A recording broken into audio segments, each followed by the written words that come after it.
जब आप 40 साल के 50 साल के नहीं हुए होते, उसके पहले का जो समय होता है, जब आप 30 साल के होते हैं, 35 साल के होते हैं या 20-25 ईयर्स के होते हैं, ये एज ऐसी एज होती है जिसमें आप अपनी वेल्थ बिल्डिंग की, फाइनेंशियल फ्रीडम की नींव रख सकते हैं।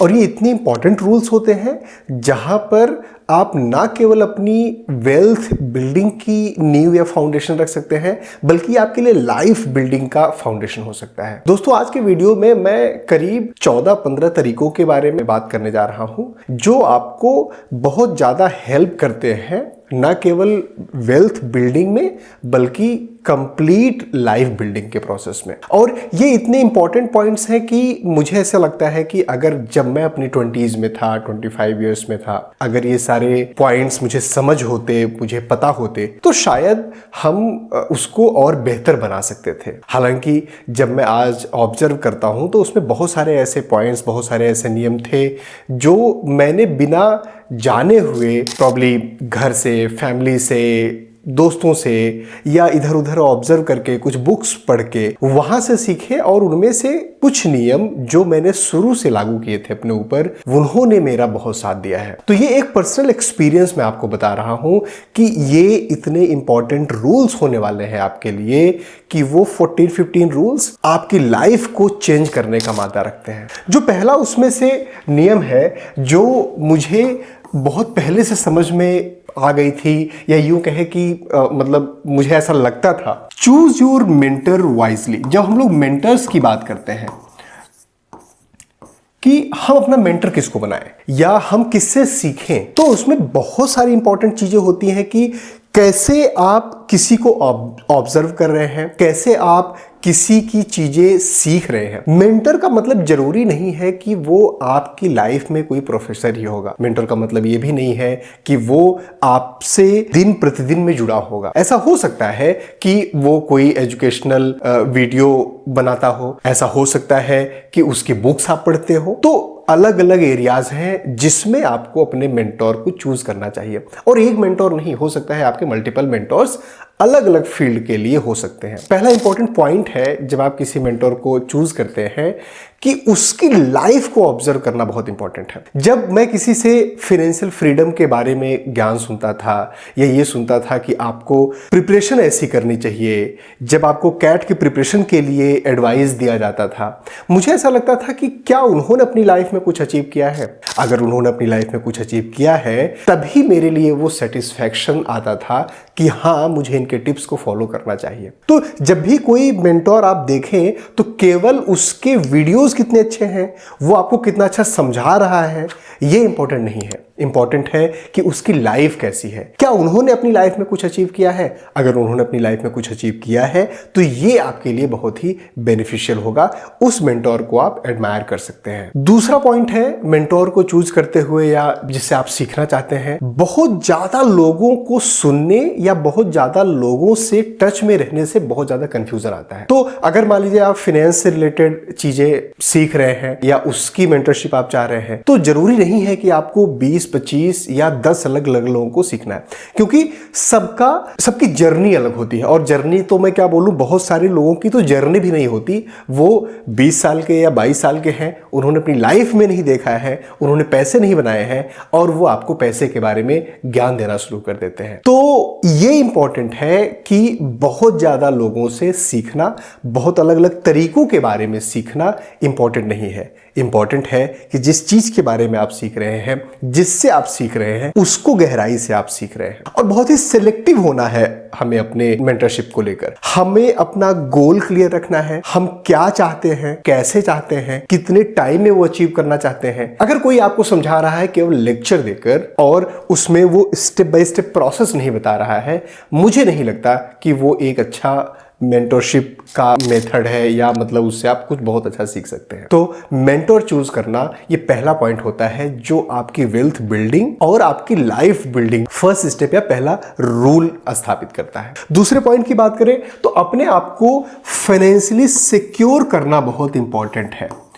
फाइनेंशियली सिक्योर करने की बहुत जरूरी है। अब जब हम लोग फाइनेंशियल सिक्योर की बात करते हैं तो सबसे इंपॉर्टेंट और पहला पॉइंट है, आपको अपना इंश्योरेंस जरूर कराना चाहिए। और ये इंश्योरेंस आपको हमेशा अपनी लाइफ के अर्ली स्टेजेस में करानी चाहिए, लेटर स्टेजेस में नहीं। जब आपकी एज बहुत कम है, जब बहुत ज़्यादा ईएमआई का बोझ नहीं है, उस समय इंपॉर्टेंट है कि आप अपनी लाइफ का और अपनी हेल्थ का इंश्योरेंस कराएं। और फाइनेंशियली सिक्योर होने में 3 इंपॉर्टेंट चीजें होती है, मैं बोलता हूं। पहला तो इंश्योरेंस लेना, दूसरा इमरजेंसी फंड को बना के रखना। आपकी जो मंथली एक्सपेंसेस है उसको कम से कम 6 से 12 महीने का बनाकर सेव करके रखना, और उसे कभी भी टच नहीं करना, किसी भी कंडीशन में उसे खर्च नहीं करना। तो ये दूसरा इंपॉर्टेंट पॉइंट है अपने आप को फाइनेंशियल इंडिपेंडेंट बनाने के कदम। तीसरा पॉइंट है जहां पर आपको मेंटरशिप और फाइनेंशियल फ्रीडम या फाइनेंशियली इंडिपेंडेंट होने के बाद आपको, यहाँ पर आप इंडिपेंडेंट नहीं हो रहे हैं, फाइनेंशियली फ्री नहीं हो रहे हैं, बट फाइनेंशियली सिक्योर हो रहे हैं।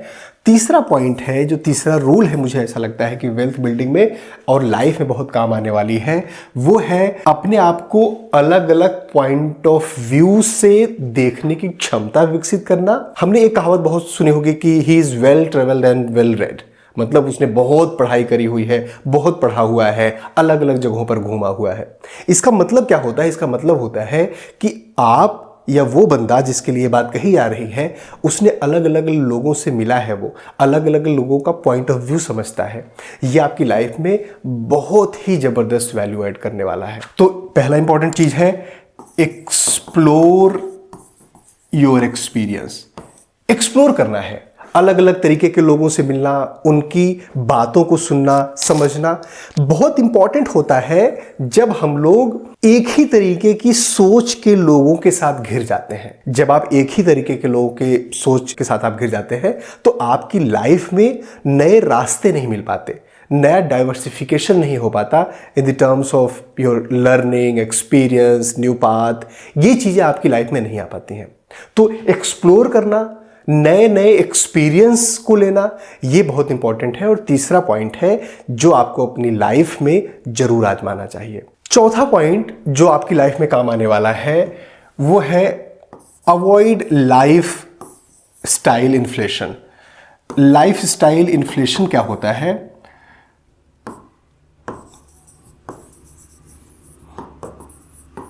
लाइफ स्टाइल इन्फ्लेशन क्या होता है कि आपकी जो लाइफ स्टाइल है, अचानक से जब आपके पास पैसे आने लगते हैं तो आप उसको एक्सपैंड कर देते हो।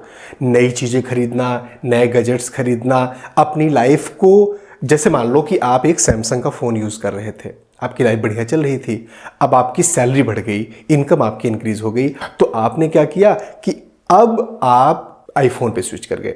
आईफोन अगर आप अफोर्ड कर सकते हैं तो स्विच करने में कोई प्रॉब्लम नहीं है, लेकिन जब आपको लगता है कि ये आपकी जो बजट आपका है उससे ज़्यादा जा रहा है, तो आपको रोकना चाहिए अपने आप को। अपनी बजटिंग को ढंग से बनाना चाहिए। मैं हमेशा बोलता हूँ 50-30-20 का रूल बहुत ही गोल्डन रूल है और उसे सबको फॉलो करना चाहिए। अपनी 50%, अपनी इनकम का 50% आपको अपनी नीड्स में, ज़रूरतों में, 30% इन दी वॉन्ट्स, मतलब जो आपकी आवश्यकताएं हैं, और 20% इन द सेविंग। ये एक जनरल रूल है सबके लिए, बहुत ही गोल्डन रूल है। आपको अपने मजे के लिए कुछ पैसे लोकेट करने हैं, लेकिन वो आपकी बजट से ऊपर नहीं जाना चाहिए। अगर ऊपर जा रहा है तो ये आपके लिए प्रॉब्लम देगा लॉन्ग रन में हमेशा। अगला पॉइंट जो आपके लिए लाइफ चेंजिंग हो सकता है, 5th पॉइंट, ये है इनकम सोर्सेज से रिलेटेड। नॉर्मली क्या होता है कि हम लोग हमारा एक इनकम सोर्स है, हम जॉब कर रहे हैं, कुछ भी ऐसा कर रहे हैं और हम उसमें लगे हुए हैं। बिल्कुल अच्छी बात है, आपकी सैलरी 20,000, 50,000, 1 लाख पर मंथ जो भी आपकी है, वो आपकी एक फिक्स्ड इनकम है। हम नॉर्मली उसके लिए बहुत ही ओके हो जाते हैं कि ठीक है, 50,000 रुपये आ रहे हैं, इसको इस तरीके से डिस्ट्रीब्यूट करना है, ये हमारा बजट है। ये नहीं करना है। जब आपकी इनकम फिक्स हो जाती है और आप उससे बहुत ज़्यादा कंफर्ट जोन में चले जाते हैं, ये आपको अपनी लाइफ में आगे नहीं बढ़ने देता। हमेशा अपनी इनकम को इंक्रीज करने के लिए, बढ़ाने के लिए कोशिश करना चाहिए। कैसे कोशिश कर सकते हैं? मतलब आपने कुछ साइड गिग स्टार्ट किया, लाइक फ्रीलांसिंग, और यूट्यूब वीडियोस बनाने स्टार्ट किए, आपने कुछ ट्रेडिंग स्टार्ट करी, आपने इन्वेस्टमेंट स्टार्ट करा, आपने शेयर मार्केट में पैसे लगाना स्टार्ट किया, या ऐसा हो सकता है कि अपने टाइम को और मैक्सिमाइज आप कर रहे हो, या मान लो आपको समझ में आ रहा है कि अच्छा मैं वीकेंड पे कुछ क्लासेस दे सकता हूँ। कुछ भी ऐसी चीज, कुछ भी ऐसी एक्टिविटी जो आपके इनकम को इंक्रीज करे, वो बहुत इंपॉर्टेंट है। कभी भी एक इनकम सोर्स पे डिपेंड नहीं रहना है, कभी भी इनकम को लेकर कंफर्ट जोन में नहीं आना है। तो ये 5वां पॉइंट था। छठा पॉइंट जो आपके लिए बहुत इंपॉर्टेंट हो सकता है वो है इन्वेस्टमेंट को बहुत ही एग्रेसिव करना चाहिए। इन्वेस्टमेंट को एग्रेसिव करना चाहिए। इसका क्या मतलब है? ये जैसे जैसे आपकी लायबिलिटीज बढ़ती जाएगी ना, जैसे जैसे आपकी एज बढ़ती जाएगी, आप बहुत ही एग्रेसिव इन्वेस्टमेंट नहीं कर पाएंगे। अब जैसे मैं दिल्ली एनसीआर का एग्जांपल लेता हूं, तो अगर मान लीजिए आपकी इनकम 3 लाख रुपए 4 लाख रुपए हर महीने की है, तो आपको लगता है कि बहुत अच्छी इनकम है। लेकिन जैसे ही आपकी लायबिलिटी बढ़ जाती है, जैसे ही आप के 2 बच्चे होते हैं, दोनों एजुकेशन में जाते हैं, अच्छे स्कूल में आप एडमिशन कराते हैं, तो 70,000 रुपये 1 लाख रुपए तो उनका एडमिशन फीस लग जाता है। तो उस समय आपको प्रॉब्लम होगी इन्वेस्टमेंट को सस्टेन करने में। हमें क्या करना है, जब हमारी एज कम है, जब हमारी लायबिलिटीज कम है, जैसे मान लीजिए आप अपने 20s में हैं, 25 ईयर्स के हैं, आपकी जॉब लग गई, उस समय आपको कम से कम अपने इनकम का 30 to 50% सेविंग में डालना चाहिए। ये वो समय है जब आप डाल सकते हैं। अब नॉर्मली आजकल बहुत सारे बच्चों की जो जॉब लगती है उसमें अच्छी सैलरी होती है, 6 लाख 7 लाख का पैकेज आसानी से मिल रहा होता है। उस समय अगर आप 50,000 60,000 रुपये महीने के कमा रहे हैं, बड़े आराम से आप 12,000 10,000 15,000 या 20,000 रुपये इन्वेस्ट कर सकते हैं। जितना एग्रेसिवली इन्वेस्टमेंट आप अपनी अर्ली एज में करेंगे, उतना रिलैक्स्ड आप बाद में फील करेंगे। मल्टीपल फैक्टर्स होते हैं। एक तो कंपाउंडिंग का इफेक्ट आपको बेहतर मिलता है, नंबर 1। नंबर 2, जितना over the period of time ये पैसा आपका रहेगा इन्वेस्टेड, उतना ज्यादा आपका वो कॉर्पस इकट्ठा होगा। तो अर्ली स्टेज में अग्रेसिवली इन्वेस्टमेंट करना ये बहुत अच्छी हैबिट हो सकती है, बहुत अच्छा नियम हो सकता है आपके लिए। हम अगले पॉइंट की बात करें तो रिस्क के बारे में है कि हमें रिस्क कैसा लेना चाहिए। मैं हमेशा मानता हूं, चाहे आप अपनी लाइफ के बिल्कुल स्टार्टिंग एज में हो या लास्ट की एज में हो, हमेशा आपको कैलकुलेटेड रिस्क लेना चाहिए। जब कैलकुलेटेड रिस्क की बात होती है ना, मतलब आपको समझ में आना चाहिए कि कितना रिस्क किस चीज के लिए लेना है और कितना रिस्क किस चीज के लिए लिया जा सकता है। जैसे मान लो अगर आप कोई एक साइड हसल या कुछ पैसिव इनकम या फ्रीलांसिंग का काम स्टार्ट करना चाहते हो, तो जॉब छोड़ के नहीं बैठ जाना है। I mean that is not my recommendation. उस समय आपको कोशिश करनी है, कुछ फ्रीलांसिंग के अच्छे प्रोजेक्ट उठाने हैं, कुछ समय तक उस पर काम करना है, और जब आपको लगे कि ठीक ठाक पैसे उससे आपके आने लगे, आप जॉब छोड़ना चाहते हैं, उसमें फुल टाइम जाना चाहते हैं, ऐसा आप कर सकते हैं। अगर आपको लगता है कि आपकी का एज अभी कम है, उस टाइम पे थोड़ा सा रिस्क ज्यादा लिया जा सकता है। जब आपकी एज ज्यादा है, उस समय रिस्क नहीं लेना है। तो रिस्क को कैलकुलेट करके हमेशा आपको रिस्क लेना है। और जब भी हम रिस्क लेते हैं, नॉर्मली हमारी लाइफ में केवल एक तरीके के डिसीजन। रिस्क आप कब लेते हैं? रिस्क आप लेते हैं कोई भी डिसीजन मेकिंग के समय। लेकिन हमारी लाइफ में एक समय में मल्टीपल डिसीजंस हो रहे होते हैं। मतलब एक बार में हम एक डिसीजन नहीं लेते, हम एक बार में मल्टीपल डिसीजंस लेते हैं लाइफ के अलग अलग एस्पेक्ट में। हमें उसमें बैलेंस करना सीखना होगा कि एक चीज में हम बहुत ही एग्रेसिव रिस्क ले रहे हैं, तो दूसरे चीज में बिल्कुल पैसिव रिस्क ले रहे हैं। ठहर के, सोच के, समझ के, कैलकुलेट करके आपको हमेशा डिसीजन लेना है, लेकिन रिस्क को डाइवर्सिफिकेशन करना बहुत इंपॉर्टेंट है। अगला पॉइंट आपके लिए जो 8वां पॉइंट है, ये है क्रेडिट स्कोर बनाना। अब क्रेडिट स्कोर बनाना इस पे डिपेंड करता है कि पहली बार आप लोन कब लेते हैं। तो क्रेडिट स्कोर बनाने के लिए आपको एक क्रेडिट कार्ड यूज करना चाहिए।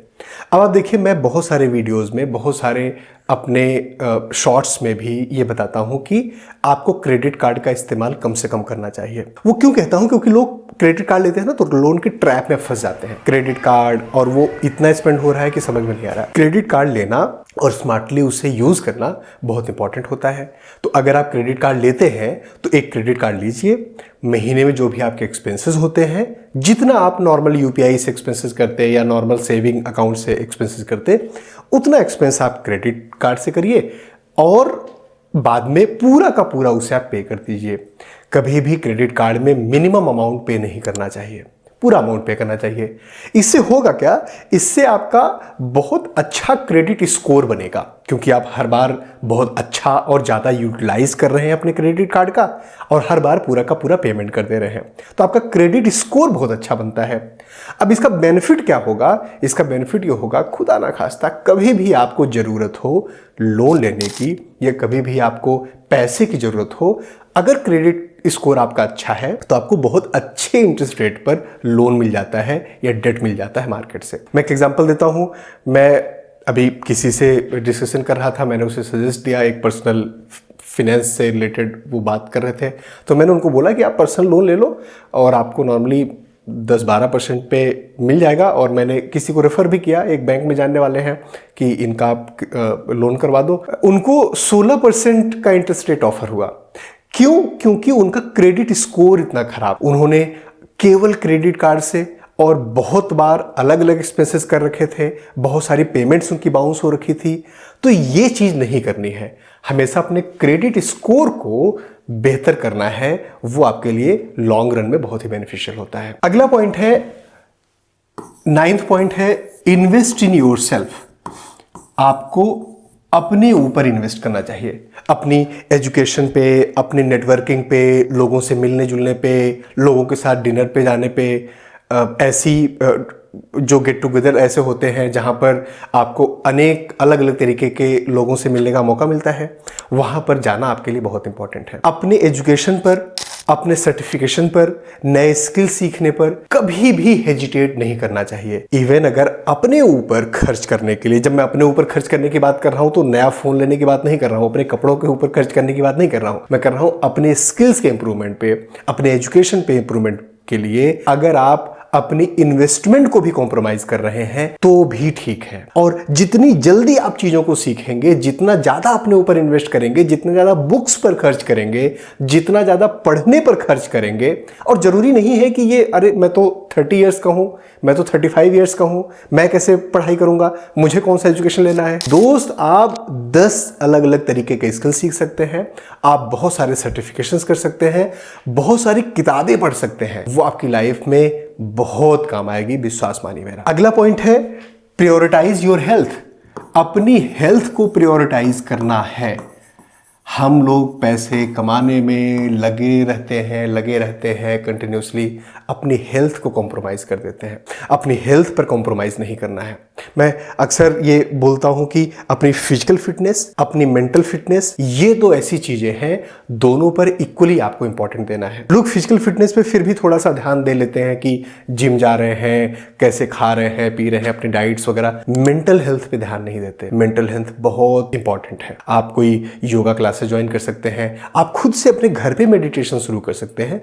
जरूरी नहीं है कि आपको कहीं पर जाने की जरूरत हो, कोई ट्रेनिंग लेने की जरूरत हो। अगर आप विपासना जा सकते हैं, विपासना ज्वाइन कर सकते हैं। कुछ नहीं कर सकते हैं तो घर पे 1 घंटा, आधा घंटा बैठ के सुबह राम राम राम आंखें बंद करके बोल सकते हैं, बहुत हेल्प मिलेगा। अगर आप राम के अलावा कोई दूसरा नाम पसंद है तो वो भी बोल सकते हैं, मैं एग्जांपल दे रहा था। और रूटीन चेकअप अपना जरूर कराना चाहिए। तो अपनी हेल्थ पे जितना ज्यादा आप फोकस करेंगे, जितना केयर करेंगे अपना, लाइफ में उतना आगे बढ़ पाएंगे, उतनी बेहतर तरीके से आगे बढ़ पाएंगे। ये लाइफ एक जर्नी है। लाइफ में अगर आपको लग रहा है कि हम एक समय आएगा जब स्टेबल हो जाएगा, जब हम स्टेबल हो जाएंगे, हम बोलते हैं ना कि हम शादी करने के बाद स्टेबल होंगे, नौकरी मिल जाएगी तो स्टेबल हो जाएंगे, इतनी इनकम हो जाएगी तो स्टेबल हो जाएंगे। दोस्त, मैं अपने एक्सपीरियंस से आपको बता रहा हूं, हम स्टेबल कभी नहीं होते। और ये एक जर्नी है, जिस जर्नी पर आपको लगातार चलते रहना है।